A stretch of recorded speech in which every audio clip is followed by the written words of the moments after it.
Look at this email. What does it mean? Communication is the imparting or exchanging of information or news. The single biggest problem in communication is the illusion that it has taken place. Conversation is the oral exchange of sentiments, observations, opinions, or ideas. Forbes Books Radio presents The Conversation with Clinton M. Padgett. Welcome back to part 2 of my discussion with Juan Gutierrez, CEO of Global Services at Siemens Gamesa. We pick up our conversation with Juan discussing his experience working with international teams and communicating across cultures. What I find exciting after working in a multinational company for so long is that, yes, there's differences in cultures, but also everybody has worked on different places with different people. So the key thing is to understand how the other culture behaves, or basically what is their bias, let's say, be aware of that. So for me, the cultural awareness is super important when communicating. And it's true, like I said before, some people, and it's not only cultures, it's again, if you talk about engineering versus sales, versus operations, those are cultures within the company that also are different, right? So right. I think it's just understanding how to deliver the message, not changing the message, but how to deliver the message. And then, they would also understand there's also different cultures. And that's actually what I really like of my role being global, that I'm very fortunate that I've been able to work. And also when I studied, was working and studying with many people from different countries. And I try to feel like a cultural translator, right? So I know that in some cultures, you just need to be direct. There's no discussion. Other cultures, they want to be part of the solution. So it's always time, get the feedback. Other cultures are more a conversation. Other cultures, you need to ask, did you understand what I said? Just tell me, can you repeat, right? So it's a little bit of how you adapt the how you deliver the message without changing the message, right? That is key, because otherwise you create confusion. It's interesting you brought up the two internal cultures of sales and engineering, right? Because I'm an engineer by training as well. And I teach classes, and when I do, you'll have all the engineers will sit together on one side of the room, and then all the marketing people sit together on the other side of the room. And there's like this big divide in between. And I think it's because each one of them speaks their own language, and they don't necessarily understand the language of the other group, right? They don't speak marketing, or they don't speak engineering.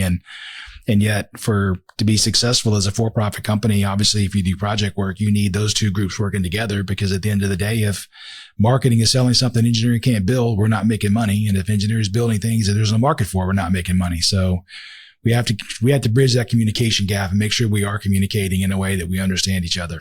So I thought it was interesting how you brought that up, because that's what I see as well.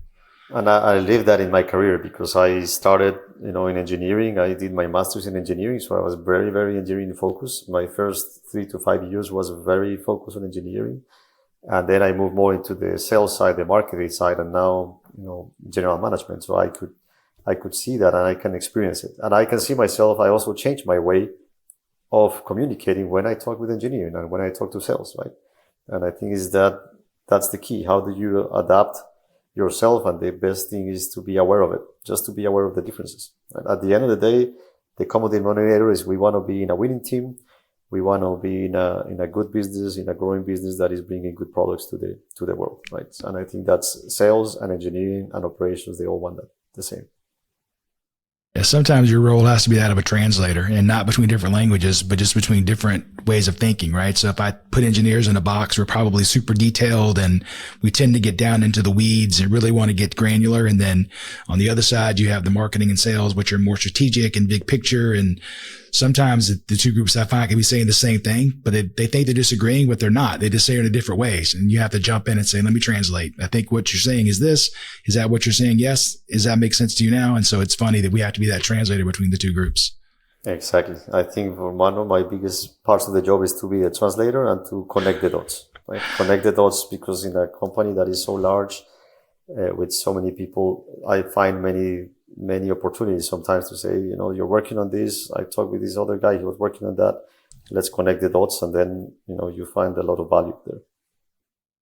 Yeah. So it sounds like you're doing what I call pulling people out of silos, because everybody is in little silos, and what you say connect the dots in my mind is making sure that these two silos are connected together and talking to each other, and not just because again, as an engineer, I know how we are, right? We'd like to get in our little cubicle and zone out and do our job and just dig into it. And we tend to not want to communicate with other groups or other people when we should be doing so. Exactly. That is the challenge. Closing, eliminating the silos is difficult when you are a very structured organization, but it's all about the people again. It's not the org chart. It's the people that can do it. It is. Yes. Now, you recently wrote that, quote, creating a positive work environment and culture where everyone feels valued is fundamental to individuals, teams, and organizations fulfilling their potential, end quote. So as a leader, what do you do to ensure that type of positive company culture remains in place? And how do you maintain that culture across the global workforce? This is one of the biggest challenges, right? And especially when you have a company that is, going through big challenges, to keep the people motivated and engaged. I think the most important factor is that every employee needs to feel that they having an impact on the overall purpose of the company, right? That the job and what they do every day matters. That for me is key. So even if you're having challenges, you want to feel that you are fixing the issues, right? You want to feel that you're part of the solution. You want to feel that you're part of the winning team. So this is one of the things that I try to always transfer, right? Yes, we have issues. The good thing is we know the issues, and the best thing is we are the solution. So we're here to fix it, right? So for me, that is very important, to be part of the winning team, to explain what is the impact that they bring, and also to recognize the efforts, right? I think recognition and appreciation are always very, very important. Sometimes we take for granted, and there's a lot of people working, very hard. And then finally, we also need to be aware when people are struggling. When some employees are just not performing.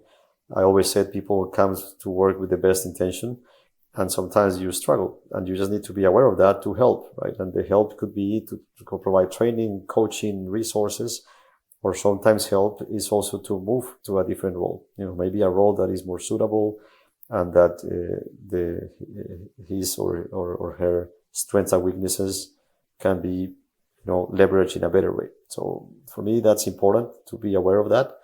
And at the end, I always say you want to be proud of the team you work on. For me, being proud of it, it's a big element of, feeling value and, taking the best out of the people. Yeah, I think most people come to work wanting to do a good job and feel good about themselves when they go home at night. So if we can put the tools in place or help them move to a place where they can be more successful and feel better about themselves, everybody wins. And then the other thing I think is important, especially when you're dealing with a lot of challenges like that, on the projects that I work on, at the end of every update, we always talk about what are the challenges that we need help with, but also what can we celebrate?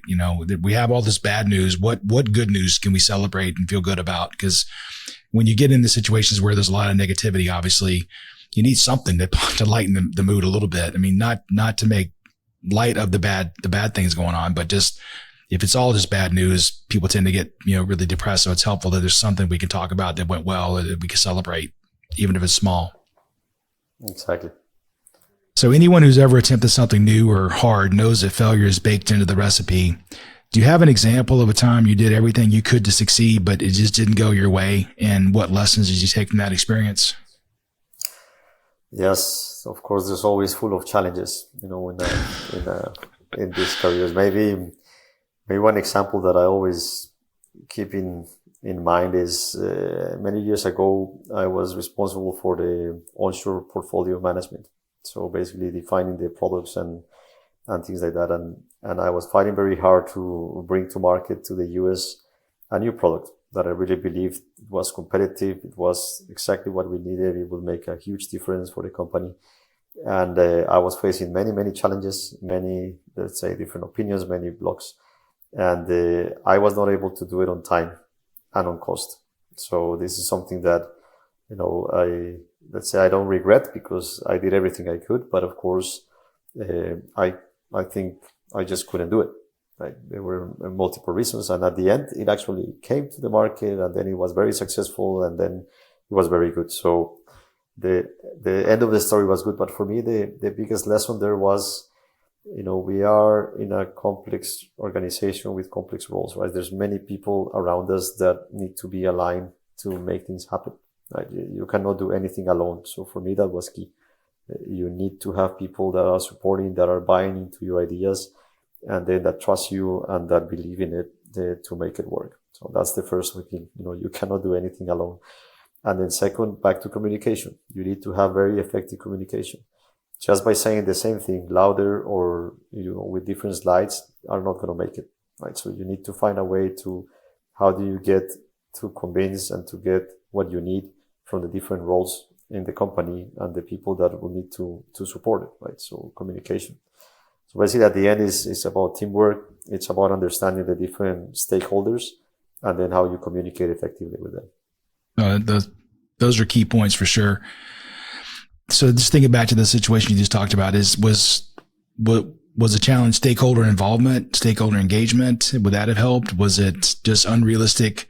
Because you think about time, cost, and quality are the three things that no matter what you're trying to bring to the market, those are the three aspects of it. And if you want something to happen faster, then one of two things have to happen. Either you have to spend more money or you have to reduce the quality, the level you're putting out. So was it the challenge? It was the three levers were not in a good place?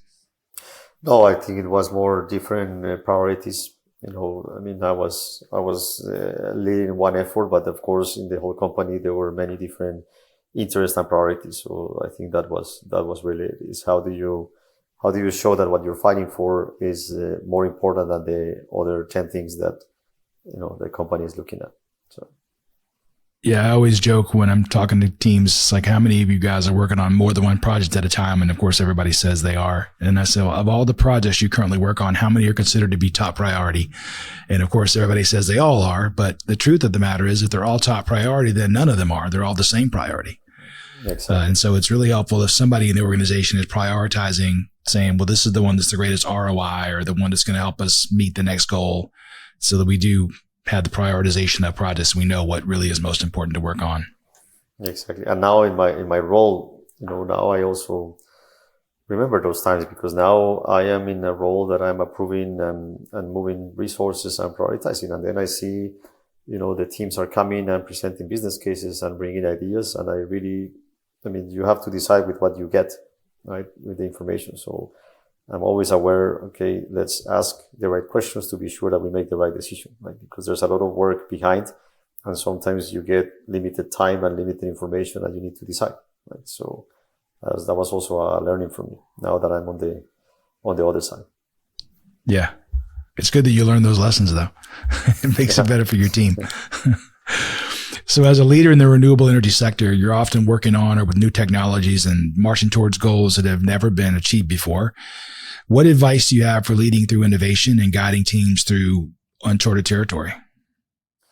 I think for innovation, first you need to have the best people. So for me, talent is key again. So you need to build an environment that attracts and retain the best talent in the industry, right? This would be the smartest people that could bring the ideas. And then when you combine very smart people in the right environment, that is when the good ideas of innovation come. So that for me is the most important. Second, I think you need to isolate them a little bit in terms of not isolate them, but give them air cover, time, and budget to explore, right? Which of course is very difficult to do because, there's always the day to day. There's always the things you need to deliver next week, next quarter, and innovation takes time, right? So you need to give some time. You cannot overload the team with rules and guidelines, reports, business cases, because then things will not flourish, right? So it's that balance to say, how much budget can I put here? How much time can I wait? And then how do you judge at the end if there's something that you want to pursue or not, right? Because you can also not get obsessed with something and don't stop it, right? If you see that things are not working and there's no future, you need to move on fast and then explore something new. So this is the challenging, but I think you just need to do it in a separate way. You cannot put it in the same place that is the engineers that are day to day keeping the turbines running, right? You need to have it separate where you have the time to think different. And then you're not basically dealing with the day-to-day rush. Right. Makes sense. So what does an ideal energy future look like for the world? Is it a combination of wind, solar, other renewables, something different, fusion? What does it look like from the future? This is always the tough question, no? And I think I always say you need a good mix of many technologies. And here I would not only focus on renewables. I think we need a good mix of different technologies. There's many conventional power plants that are very clean now with high efficiency, with carbon capture technologies. And I think that the right mix at the end will depend on the country that you're in and what are the sources of energy that you have, right? If you have a very good wind, if you have solar, right? So it really depends on the place that you are.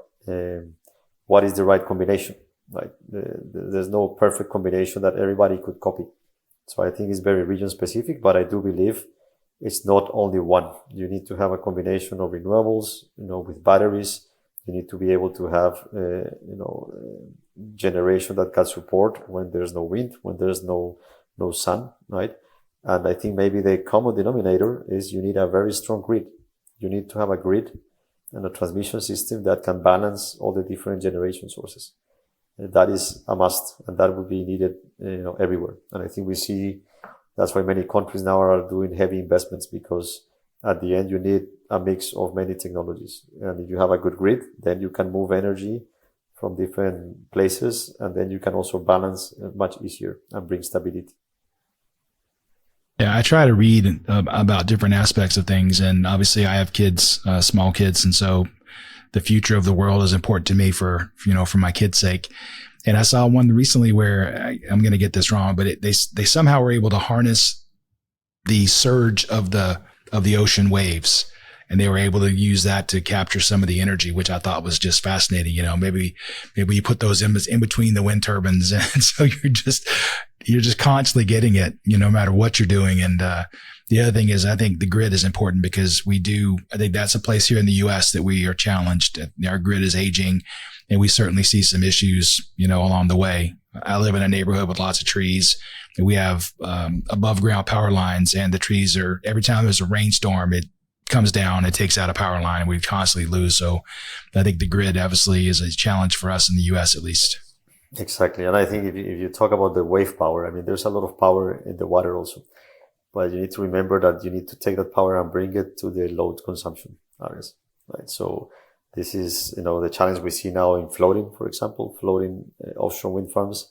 And also the wave energy is also location specific. There are some areas in the world that you have these channels where basically the whole ocean moves in one direction and then it moves in the other direction. So there's a lot of energy there. And the challenge is, of course, not that the energy is there. How do you take it out? How do you move it to the load centers? And how do you maintain it for 30 years? That's why you always need to think of that combination. And that's why, you need a mix. You need a good mix. And of course, the further you are away from the transmission stations, and you have the power loss across long distances. So there's many, many challenges. And I was in the Navy for 6 years and did a lot of time at sea in the Indian Ocean and Mediterranean. And it's not always waves. Sometimes it's kind of flat. So you definitely need your mix of energy sources. So before I get to my final few questions, I just wanted to ask, have you ever been up to the top of one of your wind turbines, and what was that view like?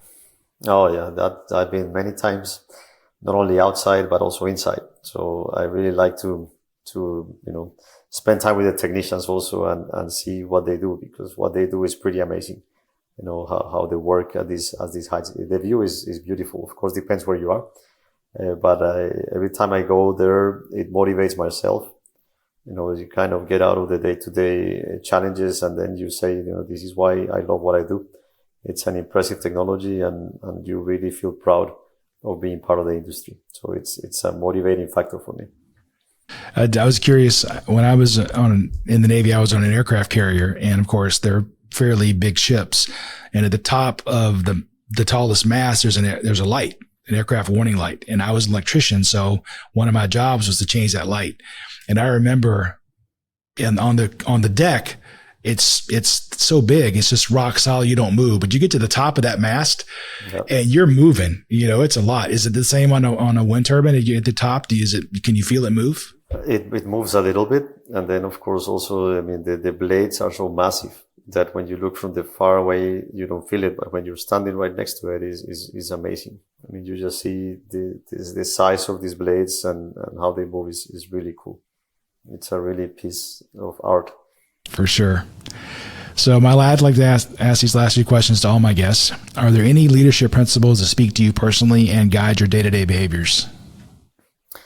I'm a very strong believer on following my values and never compromise on them.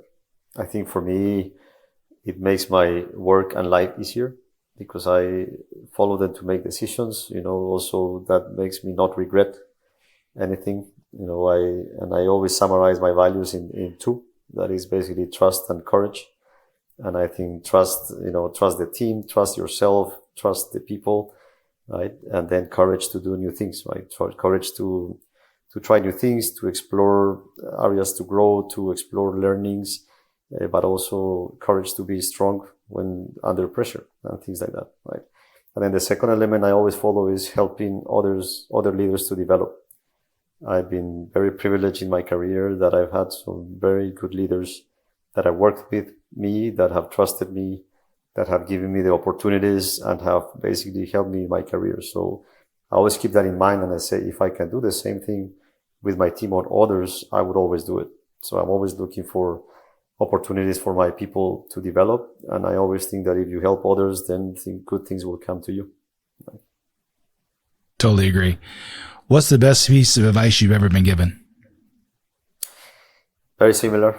I think, be authentic and follow your values. And really, it doesn't matter which role you're in, which level you're in, or which company you're in. I think you need to stay true to yourself. I'm reminded of something you said earlier about being consistent in the way you approach things. And so people know you're going to react the same way every time and you're going to do what you say, which I think is important. So exactly. Finally, what's the best book or article you've read recently, and what was the key takeaway? Recently, I actually read an old article from the Harvard Business Review. It's about the 7 tensions that every leader needs to navigate.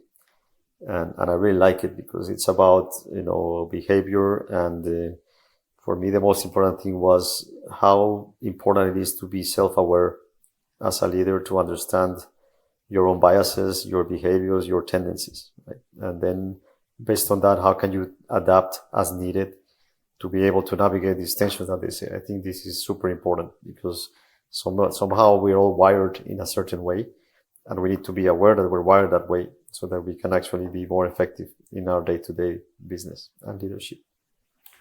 That's a great way to end the conversation. So Juan, thank you so much for your time today. I really appreciate you coming on the conversation. Thank you so much. Appreciate the time also and the questions. Very good. Thanks for listening to The Conversation. To find out more about Clint, go to clintonmpaget.com and pick up Clint's book, How Teams Triumph, Managing by Commitment, at Amazon. The Conversation with Clinton M. Paget is a production of Forbes Books.